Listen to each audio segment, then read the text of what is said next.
Connecting the SWAC, the MEAC, SIAC, and the CIAA. The HBCU experience lives here. It's the HBCU Report with Bob Calloway. All right, we're back. This is the HBCU Report for Saturday, October 21st, 2017.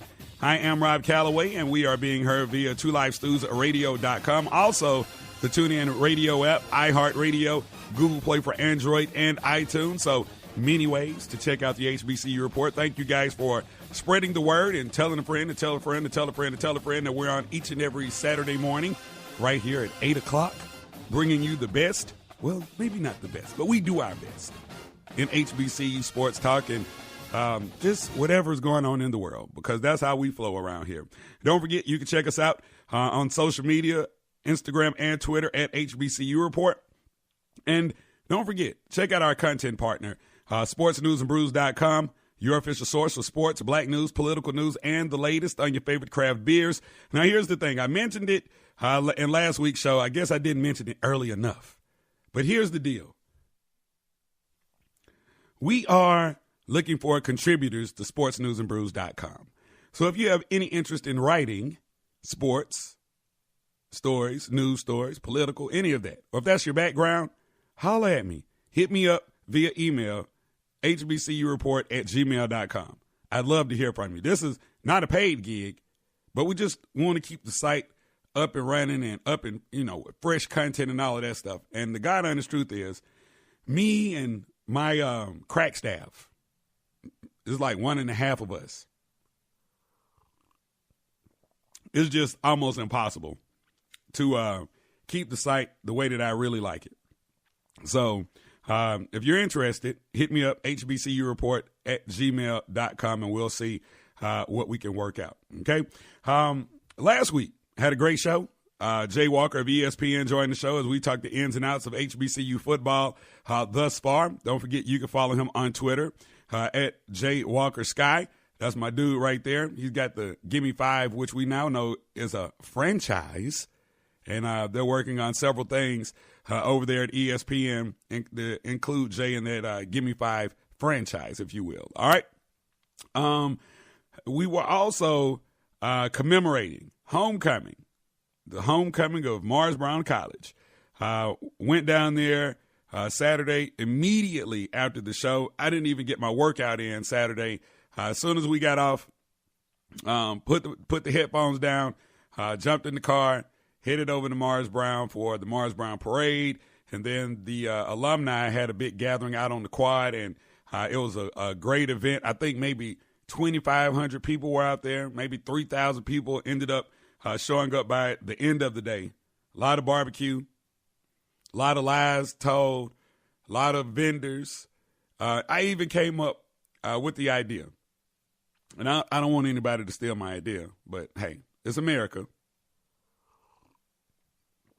I was at Morris Brown, and I was taking all these pictures of the school, right? And I got over to the stadium, Herndon Stadium, which is now just a shell of its former self. Got some great pictures, just just throughout the campus. The buildings that are currently open, like Fountain Hall, and the buildings that aren't open anymore. And I was like, man, you know what? I should put together a mini docu-series about the HBCUs that we cover right here on the show. Maybe a 5 or 6 minute documentary. So, in the moment, as soon as I had the thought, this is what I do. When I have these great thoughts, I just go for it. So I interviewed some people, some alumni that were there celebrating their 40th homecoming, the class of 77. Shouts out to them. And, got some great footage. Then I talked to some other Brownites, got some great footage. So over the next week and a half or so, that's what I'm going to be working on. And hopefully we'll have this thing up and running on our YouTube and also on Sports News and Brews in just a week and a half or so. But I think I'm going to start doing that on a regular basis because, everybody has their own story.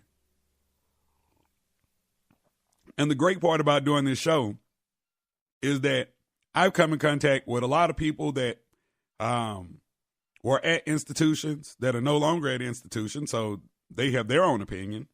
I know a lot of alumni that went to the majority of HBCUs. Maybe not. I don't really think I have a lot of people that I know went to CIAA schools, but MEAC, SIAC, SWAC. So that's what's on the way for the HBCU Report, the mini docuseries. And the first one, Morris Brown College. Absolutely. Absolutely. Just crazy. They had a great time out there. And speaking of homecomings, it's homecoming on the campus of Clark Atlanta University, Morehouse, and Spelman. Oh, my God. It's going to be ridiculous. So immediately after the show, again, I'm going to put the headphones down. I'm already dressed. Right now. Yeah. What is it? 8:06 in the morning? Yeah. I'm going to put the headphones down, and I'm immediately heading down to the campus of Clark Atlanta University. It's going to be a spectacle. They've been celebrating all week. Shouts out to Mr. and Mrs. Clark Atlanta, Mr. Morehouse, Miss Spelman.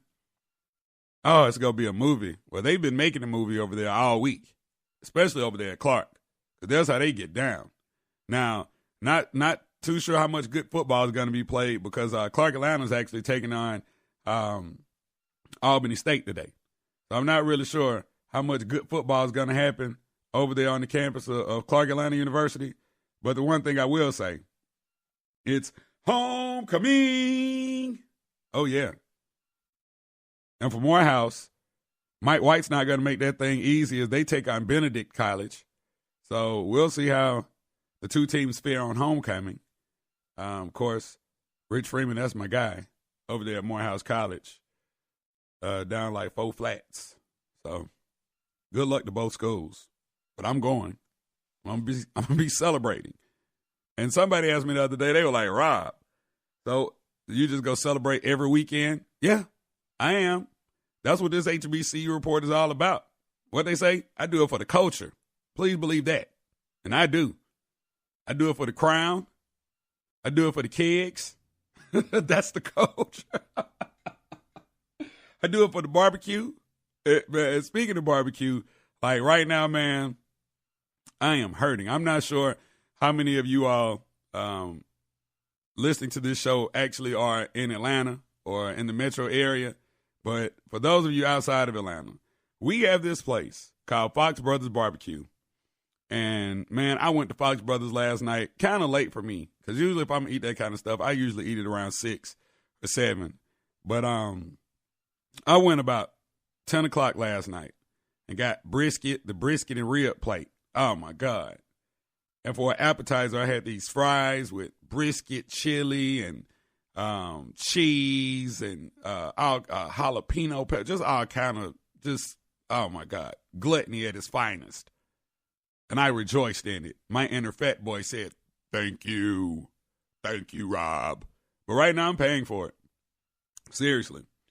But it's gonna and I'm gonna be eating plenty for barbecue again today. So there's that. And then there's next week. Next week is gonna be a great one. The Magic City Classic going down next weekend, of course. We'll be all over that. The McDonald's Magic City Classic, presented by Coca-Cola, going down in Birmingham, historic Legion Field. Alabama State, who finally secured the bag last weekend against Texas Southern, got the first win of the season. Thank you, Jesus. Hallelujah. Will be taking on James Spade's Alabama A&M Bulldogs, and the Bulldogs actually in second place in the SWAC East. And so if Alcorn loses to Grambling today, they'll be tied. And if a couple more things happen, hey, James Spade and the guys could be competing for the SWAC championship and the right to come to Atlanta to compete in the Air Force Reserve Celebration Bowl. So you just never know. But a lot of great football was played last week. As I mentioned, Jay Walker of ESPN joined the show, and we just ran the ins and outs. And a couple things that he talked about actually came to fruition. North Carolina Central extended their win streak, their home win streak against Gardner-Webb. They currently have an 18-game win streak versus MEAC opponents. They put that on the line today when they take on Norfolk State. So that should be interesting. Virginia State keeps on rolling. Shouts out to Barlow, Reggie Barlow, Bama State, baby. Reggie Barlow and the guys, 47-35 win over Bowie State. And so now they're 6-0 on the season, which is unbelievable. Well, not unbelievable to me. Unbelievable to all these fools that ran Reggie Barlow up out of Bama State. But I won't even get into that. I won't. This is the HBCU Report. Don't forget you can follow us on social media, Instagram and Twitter at HBCU Report. Rob Calloway here. And you know what? I was going to really get on my soapbox today, but, you know, I woke up, like I said, with all this barbecue on my brain, and I don't really have the energy. But I just want to ask this for all my HBCU folks out there. How many of you all are tired of seeing these headlines? HBCUs still matter. You know, as I do my show prep each and every week, because I do prep for the show, contrary to popular belief. Some folks think I just come in here and turn the mic on and just go for it. Well, if you show prep right, then you can do that.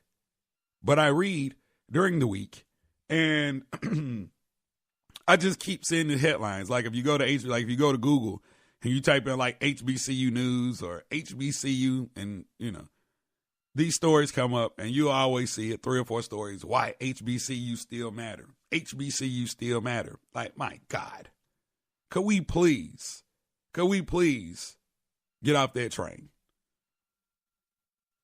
Obviously, HBCUs matter. We know this. What's the point of anybody continuously printing that headline in their publication, whether it be print, online, or wherever? We know this. We know the HBCUs matter. And I can give you a great example. And while I'm not the biggest Southern University fan, shouts out to Bama State, my only SWAC allegiance. This is how you know HBCUs matter. Here's the headline from HBCU Digest. Shouts out to Jay Carter.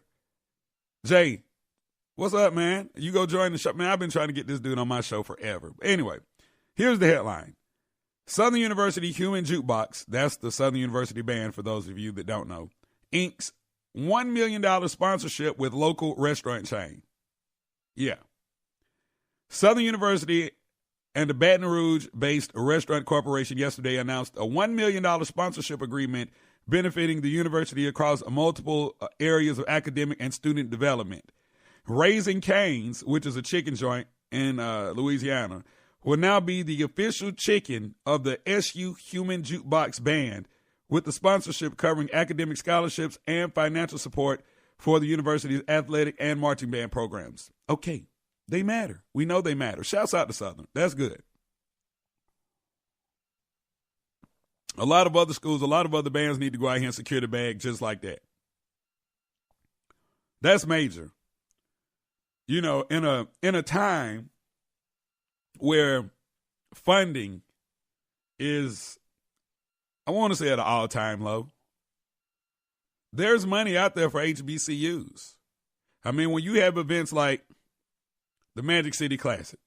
Now, when I billboard the Magic City Classic, this is how I billboard it. The McDonald's Magic City Classic presented by Coca-Cola. So there are 2 sponsors right there. McDonald's, Coca-Cola. Money, get you some. Get the bag, secure it. This is the mindset that we need to enter, that we need to have in the HBCU realm. This is how we need to think. We need to think outside the box and stop waiting, for people to come to our rescue.